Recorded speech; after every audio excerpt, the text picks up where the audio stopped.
Baby, you about to defeat every Goliath that has came in your pathway, baby. I mean, every Goliath. See, the wilderness was the strategy. The wilderness is where God built you up.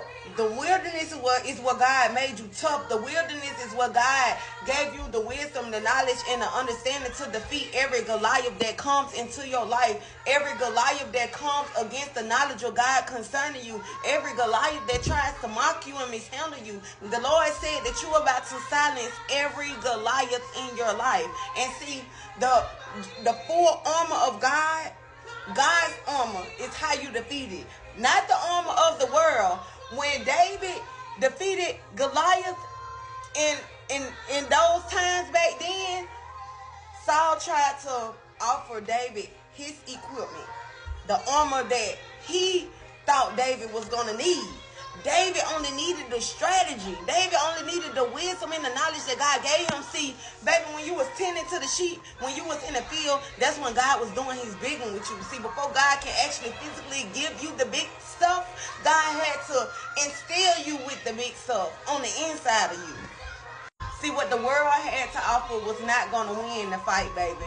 What the world had to give, that was not going to win the fight. The way you know how to fight in the flesh was not going to defeat what was coming up against you. And these have been some giants.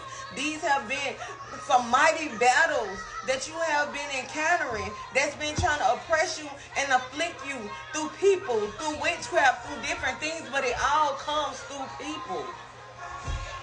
It all comes from an enemy and the devices that that choose to allow the enemy to use them, and they got to pay. God said they are defeated in the name of Jesus because you wage war rightfully.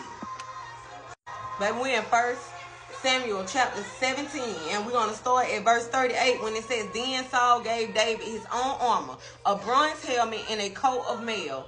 David put it on, strapped the sword over it, and took a step or two to see what it was like, for he had never worn such things before. David said, I can't go in these, he protested to Saul. I'm not used to them. So David took them off again. See, you're not used to what the world has to offer you to win battles anymore. You're not used to the way that your flesh used to fight things anymore. What you used to now is what God has been strategizing with you, what God has been teaching you, what God has been instilling you, which is his word. Which is his word. His word is the two-edged sword. His word is what's going to defeat the enemy. When you give God his word back to him, baby, it cannot come back void. It has to move. It has to do exactly what